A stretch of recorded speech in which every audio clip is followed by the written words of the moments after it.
Shalom saudara, kita telah memasuki tahun baru 2022 dan percaya bahwa di tahun ini Tuhan telah membawa gereja kita untuk mengalami pemulihan dan kesembuhan.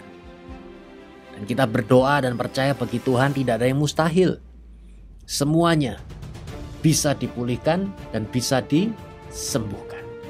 Nah, saya ingin menyampaikan tentang family blessing.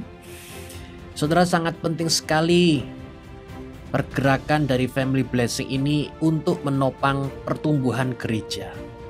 Jadi, apa yang akan kita lakukan di tahun 2022 ini,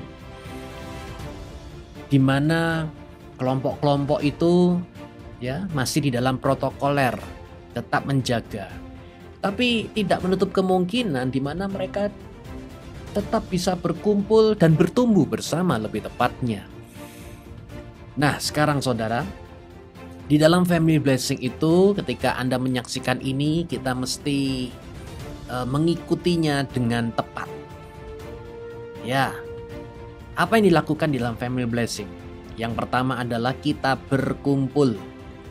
Ya, karena kalau kita tidak berkumpul, maka kita bisa berinteraksi satu dengan yang lain itu akan tidak maksimal. Tapi ketika Anda berkumpul, maka yang terjadi saudara bisa saling berbicara satu dengan yang lain, saling menguatkan, dan saudara bisa mendengarkan kisahnya, ceritanya, dan lain sebagainya. Jadi berkumpul. Nah, berkumpul ini dengan dilakukan dua macam. Yang pertama bisa secara onsite. Nah, ketika onsite saudara bisa tetap menggunakan protokoler kesehatan. Nah, yang kedua adalah lewat online. Ya, tapi tetap di mana kita dapat berkumpul bersama-sama. Nah, secara online saudara bisa menggunakan Zoom atau berbagai macam platform yang lain seperti Google Meet dan lain sebagainya. Bisa diisi oleh 5 orang sampai 10 orang. Tapi inilah yang pertama, yaitu berkumpul bersama-sama. Oke. Nah, sekarang yang kedua, ketika Anda berkumpul, saudara, itu yang pertama, dan yang kedua adalah dengarkan firman. Saudara mendengarkan firman dari video yang diberikan. Nah, video itu kurang lebih cuma 5 menit tidak sampai, tetapi isi dari video itu adalah tentang impartasi firman yang disampaikan untuk pertumbuhan daripada family blessing yang ada. Jadi semuanya di situ sama-sama kita menyaksikan video. Nah, ini saudara, ketika Anda menyaksikan video, saudara simak baik-baik. Poinnya apa, pesan yang disampaikan apa, dan kemudian arahnya kemana. Nah, di sanalah. Jadi sama-sama mendengarkan firman Tuhan dari video tersebut. Nah, bagi saudara yang merasa bahwa saya bisa menyampaikan firman, oke, silakan. Tapi menyampaikan firman bahannya dari mana? Ya dari video tersebut. Saudara dengarkan video dulu kan, mungkin saudara sebagai gembalanya, saudara dengarkan videonya, kemudian catat. Setelah itu saudara bisa mendeliverkan message tersebut dari video yang baru saja Anda dengar tadi. Nah, itulah. Nah, saudara, ini tujuannya kenapa? Karena kita ingin menjaga kualitas daripada firman itu sesuai dengan posisinya. Maksudnya jangan sampai firman Tuhan yang disampaikan itu seperti baru belajar. Nah, tapi kalau misalnya kita tidak memberi kesempatan untuk anggota family blessing untuk menyampaikan firman, berarti kan bagaimana kita bisa bertumbuh? Oke, nanti saya akan jelaskan sedikit di sana. Tetapi intinya di sini adalah orang sudah datang jauh untuk berkumpul, menyediakan waktu. Jangan sampai kita membagikan firman tersebut adalah firman yang tidak menarik, tidak relevan, dan tidak ada benefitnya bagi mereka. Nah, inilah yang ingin saya coba sampaikan. Nah, dengan mendengarkan video tersebut, paling tidak firmannya itu sudah sesuai dengan standar atau kualitas yang ada. Nah, saudara, kemudian setelah selesai mendengarkan video kurang lebih 5 menit tersebut, berikutnya yang ketiga adalah masing-masing bersama-sama untuk diskusi. Nah, inilah yang pentingnya. Jadi saudara sebagai seorang gembala itu langsung untuk menanyakan kepada anggota family blessing-nya apa tadi yang Anda dapat. Coba adakah pengalaman pribadi yang dialami sesuai dengan apa yang disampaikan dari firman tersebut? Kalau yang saya dapatkan adalah mungkin firman tadi itulah tentang milikilah iman. Nah, waktu itu saya mengalami bahwa ketika saya tak berdaya tiba-tiba iman dari Tuhan. Nah, Anda bersaksi, Anda bercerita. Inilah tugasnya daripada seorang gembala family blessing. Jadi disinilah poin ketiga ini adalah tentang dimana kita bisa dua arah. Nah, inilah yang penting. Karena family blessing itu bukanlah sebuah ibadah yang disampaikan dengan satu arah, tetapi dua arah.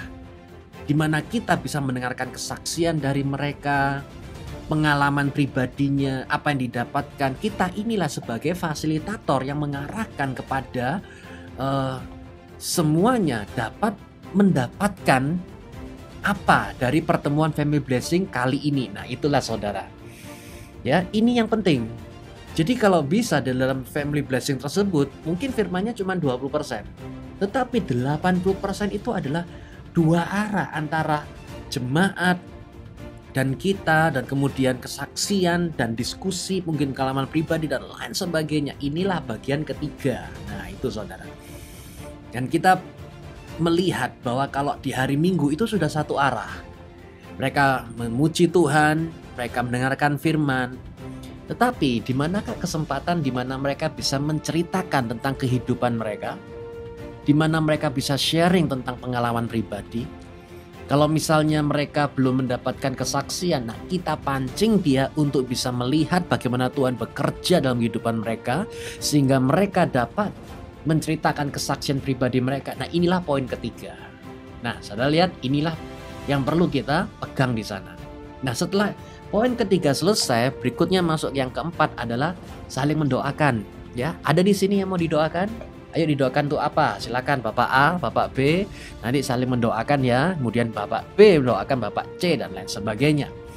Sehingga saya masih percaya ada kuasa doa yang memberikan pengaruh yang spektakuler. Saya ingat bagaimana dengan ayah saya ketika lehernya kecetit itu. Ya, didoakan bersama-sama di dalam kelompok kecil waktu itu di Australia dan sembuh. Nah, saya percaya bahwa ketika poin yang keempat ini adalah di mana ketika Anda saling mendoakan, di situ tanda-tanda ajaib dan mujizat dinyatakan dengan luar biasa.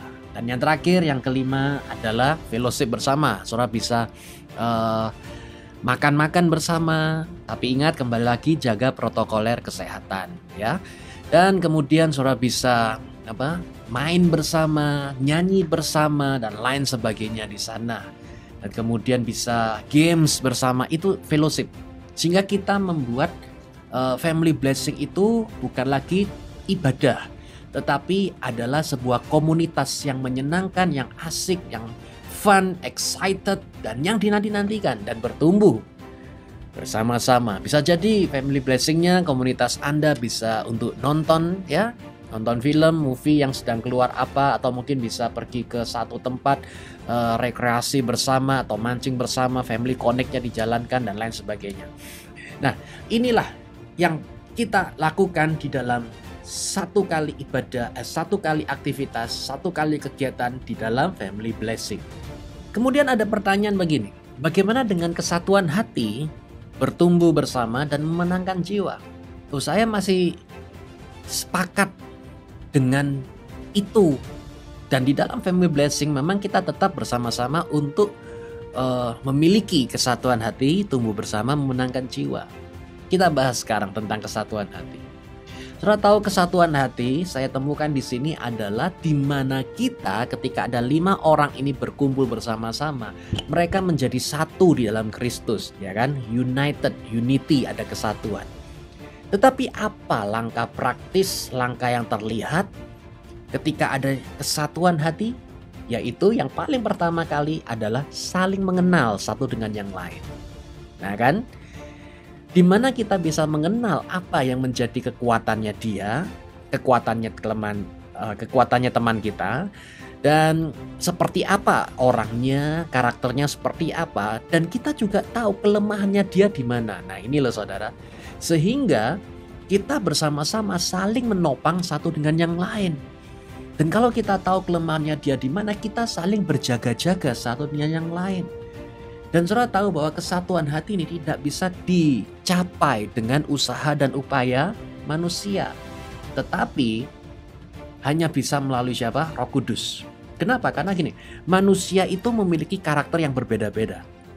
Orang ini sukanya kenceng, orang ini yang sukanya nyantai, orang ini sukanya ya tidak mau mendobrak, lebih suka yang sudah ada saja. Anda lihat itu banyak sekali, dan karakter mereka berbeda-beda. Ada sanguin, kolerik, melankolis, dan phlegmatis, dan lain sebagainya. Tetapi yang dapat menyatukan mereka itu adalah Roh Kudus.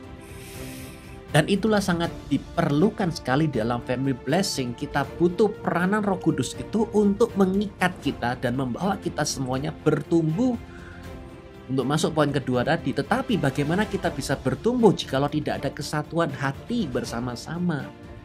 Nah, saudara, ini sangat penting sekali. Mari bersama-sama di dalam kesatuan hati kita saling mengenal satu yang lain, dan kemudian saling mengenal. Kalau kita bicara saling mengenal, itu juga dikatakan di sini, kita tahu kemana orang itu kalau dia tidak datang.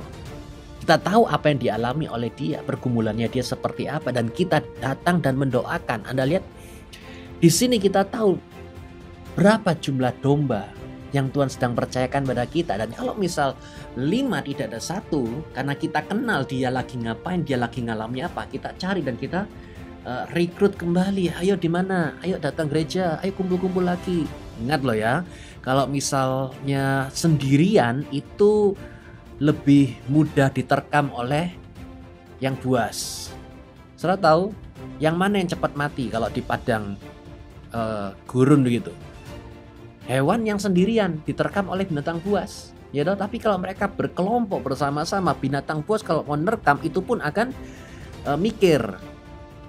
Kita ini kalau sendirian itu diterkam sama pikiran buas, perasaan buas, dan kehendak yang buas. Tapi ketika Anda punya kelompok yang saling berjaga-jaga, saudara akan melihat bahwa Anda akan tetap berjalan bersama-sama sampai garis akhir dan melihat kemenangan yang kilang gemilang dinyatakan dalam kehidupan kita. Anda lihat, itulah tentang kesatuan hati. Nah, bagaimana dengan bertumbuh bersama? Saudara lihat, bertumbuh bersama itu di mana kita ini ada progresif. Oke, saya sepakat dengan itu. Tetapi kita mesti ingat bahwa progresif atau ada peningkatan itu bukan, kita mesti hati-hati dengan jangan sampai kita terjebak dengan aktivitas atau kegiatan rohani. Nah ini loh, aktivitas rohani atau kegiatan rohani. Ini yang perlu kita fahami. Karena kalau misalnya terjebak di dalam aktivitas rohani atau kegiatan rohani, bagaimana kita ini dapat bertumbuh yang sesungguhnya? Ya kan? Tapi justru malah kita stuck di situ dan terjebak di area sana. Kenapa? Karena dengan apa yang tadi saya sampaikan, 5 hal yang perlu kita lakukan di dalam family blessing, orang kan berkata gini, bagaimana mungkin dia dapat bertumbuh jikalau sekarang yang khotbah adalah dari video atau dari gembalanya saja atau gembala FB-nya saja.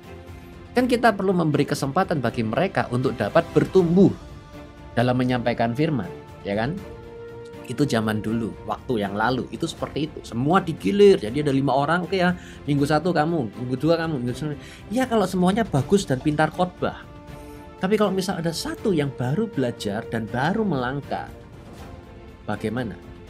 Kemudian saudara menanggapi saya dengan berkata, ya justru di dalam family blessing itu latihan khotbah. Anda lihat, menurut saya kalau misalnya kita menggunakan sebagai latihan khotbah, kembali kepada yang tadi, yaitu orang sudah menyiapkan waktunya untuk datang, menyediakan waktunya, tapi kalau misal dilayani dengan yang masih baru belajar, maka hasilnya seperti apa? Nah ini saudara, ini menjadi dilema.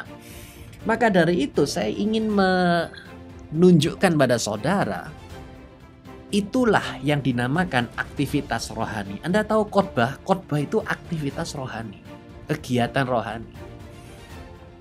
Bukan berarti kalau misalnya saya ini tidak mendapatkan jadwal khotbah, saya tidak bisa melayani Tuhan dan saya tidak bisa bertumbuh. Oh, tidak. Meskipun saya tidak mendapatkan jadwal khotbah, tetapi saya tetap bisa melayani jemaat. Dengan cara bagaimana? Ngajak teman, ayo jangan lupa ya besok ke gereja. Anda lihat? Dengan cara gimana? Menyanyi. Ya toh? Saudara lihat, bukan berarti kalau saya tidak mendapatkan jadwal khotbah, saya cuma duduk diam dan di rumah dan diartikan bahwa ya sudah saya tidak ke gereja. Kenapa? Ya karena tidak mendapatkan jadwal. Itu adalah ciri orang yang terjebak di dalam aktivitas rohani. Tuhan memanggil kita bukan untuk melakukan aktivitas rohani, tapi Tuhan memanggil kita semua untuk di mana kita bisa berdampak bagi banyak orang lewat kesaksian hidup, lewat iman, lewat kasih, lewat harap yang kita pancarkan kepada mereka semua. Nah, sekarang tentang bertumbuh bersama. Oke, bertumbuh bersamanya bagaimana?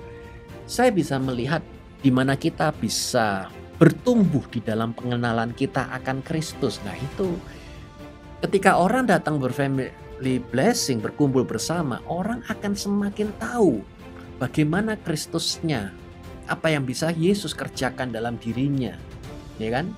Bukan lewat berkhotbah, dulu nggak bisa khotbah, sekarang bisa khotbah, dulu nggak bisa berdoa, sekarang bisa berdoa. Ya puji Tuhan kalau itu bisa. Dulu nggak bisa mimpin perjamuan kudus, sekarang bisa mimpin. Tapi bukan itu goalnya. Goalnya adalah, targetnya adalah pertumbuhan itu adalah di mana Anda semakin mengenal siapa Yesus dalam kehidupan Anda. Cinta saudara semakin dalam bersama dengan Yesus karena Yesus lebih dulu mencintai saudara. Di mana saudara juga bertumbuhnya adalah lewat iman Anda. Di mana dalam kegiatan kita sehari-hari kita dapat semakin yakin dan percaya bersama Yesus kita pasti dapat berhasil. Ya toh? Dan kemudian tentang harap. Pengharapan kita dengan Kristus kepada Kristus itu semakin bertambah. Sehingga kalau kita ditinggal oleh orang, ditinggal oleh rekan, kita nggak khawatir karena kita percaya bahwa Yesus Kristus dengan kita sudah cukup untuk kita semua dapat berhasil dan memberikan pengaruh yang luar biasa. Dalam kasih kita bertumbuh, semakin besar kasih kita kepada sesama dan lain sebagainya, mengampuni dan lain sebagainya. Anda lihat, bukan tentang jadwal khotbah, bukan tentang siapa yang dijadwal. Jadi disinilah kita akan dapat melihat kalau dia tidak mendapatkan jadwal, dia tetap dapat datang dan berkumpul bersama-sama di dalam Kristus Yesus berfellowship, gitu. Karena seringkali orang, loh saya nggak dapat jadwal, ya sudah nanti dulu aja. Nah, inilah tentang bertumbuh bersama. 2022 awal.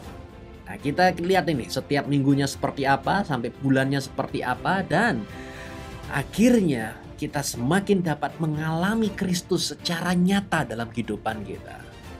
Orang berkhotbah bisa? Bisa. Orang nyampaikan firman? Bisa. Tapi ingat, itu adalah informasi atau impartasi. Kalau hanya sekedar informasi ya kita tinggal baca makalah. Selesai. Tapi kalau impartasi apa yang Tuhan kerjakan dalam kehidupan kita, kita sampaikan kepada orang dan kita dapat berkata, kalau aku kemarin telah disembuhkan, maka dengan Tuhan Yesus yang sama dapat menyembuhkan Anda dan hidup Anda dapat dirubah. Lihat, impartasi. Nah, sekarang berikutnya yang terakhir adalah tentang memenangkan jiwa. Saudara lihat di dalam family blessing, mari kita sama-sama memenangkan jiwa juga, yaitu di mana kita mengajak orang. Nah, ini filosofinya begini. Kalau saudara menemukan ada restoran yang enak, Anda makan di situ. Ini keren ini. Nikmat ini, lezat sekali. Apakah saudara diam saja dan Anda nikmati sendiri makanan tersebut? Gitu? Ya nanti besok saya datang lagi, besok lusa saya datang lagi, minggu depan saya coba makan lagi. Nah ini Anda nikmati sendiri. Gitu? Atau saudara ingat teman Anda. Wih temanku ini kalau makan ini pasti suka ini. Orang tuaku kalau makan ini suka ini. Untung saya nemu yang seperti ini. Saya akan kasih tahu dia ini ada makanan enak, makanan lezat. Saya yakin kalau ini makan dia pasti akan senang sekali. Anda lihat? Nah, ketika Anda datang dalam family blessing, saudara menemukan komunitas ini adalah komunitas yang dibutuhkan. Sehingga kita dapat berkata, bro, ini kamu perlu yang satu ini. Bukan cuma kita nikmati sendiri, tapi dia perlu supaya dia dapat bertumbuh, supaya dia dapat ada yang jagai, dan supaya dia dapat diselamatkan. Atau mungkin bisa jadi temannya dia, atau mungkin siapa kenalannya dia. Anda lihat di situ. Jadi di sini maksudnya adalah kami berdoa di dalam family blessing yang kita akan jalankan di 2022 ini, kita semua dapat melihat ada jiwa-jiwa dibawa untuk semakin mengenal Kristus Yesus sebagai Tuhan dan Juru Selamat. Silakan berfamily blessing dan penggembalaan di gereja YHS. Ini akan semakin dahsyat dan luar biasa. Yesus Masiah.